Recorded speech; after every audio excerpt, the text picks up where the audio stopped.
Thrissur corporation mayor സ്ഥാനം പണം വാങ്ങി വിറ്റെന്ന് കോൺഗ്രസ് നേതൃത്വത്തിനെതിരെ ഗുരുതരാരോപണവുമായി കൗൺസിലർ ലാലി ജെയിംസ്. വിവാദങ്ങൾക്കിടെ ഡോക്ടർ നിജി ജസ്റ്റിനെ മേയറായി തിരഞ്ഞെടുത്തു. ലാലി ജെയിംസിന്റെ ആരോപണത്തിൽ വിജിലൻസിൽ പരാതി നൽകിയ പൊതുപ്രവർത്തകൻ ഡെപ്യൂട്ടി മേയറായി എ പ്രസാദിനെ തിരഞ്ഞെടുത്തു. ആദ്യഘട്ടത്തിൽ തന്റെ പേര് മേയർ സ്ഥാനത്തേക്ക് ഉയർന്നെങ്കിലും അവസാന ദിവസങ്ങളിൽ അട്ടിമറിക്കപ്പെട്ടെന്നാണ് ലാലി ജെയിംസിന്റെ ആക്ഷേപം. പണം വാങ്ങി മേയർ പദം വിറ്റെന്ന നേതൃത്വത്തിനെതിരെ ഗുരുതര ആരോപണം. എനിക്ക് വിശ്വസിക്കാവുന്ന പല കേന്ദ്രങ്ങളിൽ നിന്നും എന്നെ വിളിച്ചറിയിച്ചതാണ്. പൈസയുടെ ഇടപാട് നടക്കുന്നു, ആർക്കൊക്കെ കൊടുക്കണ്ടേ, എവിടേക്കാണ് കൊടുക്കണ്ടേ എന്നുള്ളത് ഭർത്താവ് തന്നെ പല ആളുകളോടും ചോദിക്കുന്നു എന്നുള്ള വാർത്ത അപ്പം എന്നെ അറിയിച്ചിരുന്നു ആളുകൾ. ചില കേന്ദ്രങ്ങളിൽ അവർ പോയിട്ട് ചോദിക്കുകയാണ് ആർക്കാണ്, എത്ര പേർക്ക് കൊടുക്കണം, ആർക്കൊക്കെ കൊടുക്കണം എന്നുള്ള കണക്കെടുപ്പ് നടത്തിയ വ്യക്തികൾ തന്നെ എന്നെ വിളിച്ചറിയിക്കുകയാണ്, ഞങ്ങളോടാണ് ചോദിച്ചത് ആർക്കൊക്കെ കൊടുക്കണ്ടേ എന്നുള്ളതെന്നൊക്കെ പറയുന്നു. 4 തവണ കൗൺസിലറായി തിരഞ്ഞെടുക്കപ്പെട്ട തന്നെ ചതിച്ചെന്നും ഇനി ഒരു പദവിയിലേക്കുമില്ലെന്നും ലാലി.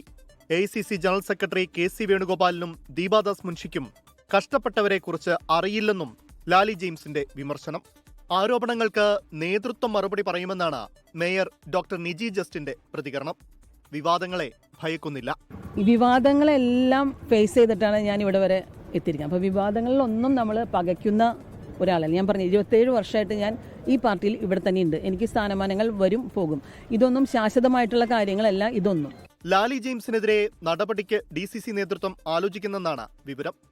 ലാലി പാർട്ടിക്ക് വിധേയയാകണമെന്നും പരാതിയുണ്ടെങ്കിൽ KPCC നേതൃത്വത്തെ അറിയിക്കുകയാണ് വേണ്ടതെന്നും നേതാക്കൾ പറഞ്ഞു. ഞാനാണ് ഈ തീരുമാനം എടുത്തത്.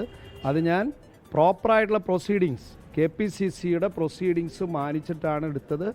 ആ തീരുമാനത്തെ സംബന്ധിച്ച് ആർക്കെങ്കിലും എന്തെങ്കിലും അഭിപ്രായ വ്യത്യാസങ്ങളുണ്ടെങ്കിൽ അവർക്ക് KPCCയെ സമീപിക്കാം. ഇതിനിടെ വിപ്പ് കൈപ്പറ്റിയില്ലെങ്കിലും മേയർ തിരഞ്ഞെടുപ്പിൽ ലാലി ജെയിംസ് വോട്ട് ചെയ്തു. വിവാദങ്ങൾക്കിടെ ഡോക്ടർ നിജി ജസ്റ്റിനെ മേയറായി തിരഞ്ഞെടുത്തു. ഡോക്ടർ നിജി ജസ്റ്റിൻ എന്ന ഞാൻ നിയമാനുസരണം നടപ്പാക്കിയ ഇന്ത്യൻ ഭരണഘടനയോട് യഥാർത്ഥമായ വിശ്വാസവും. കോൺഗ്രസിന്റെ 2 വിമതരും നിജി ജസ്റ്റിന് വോട്ട് ചെയ്തു. 24 തൃശൂർ. ലോകത്തെവിടെയായാലും ഏത് സമയത്തും 24 വാർത്തകളും ഓഗ്മെന്റഡ് റിയാലിറ്റി പാക്കേജുകളും എക്സ്പ്ലെയിനറുകളും വിശദമായി കാണാൻ ഞങ്ങളുടെ YouTube ചാനൽ നിങ്ങൾക്ക് സബ്സ്ക്രൈബ് ചെയ്യാം.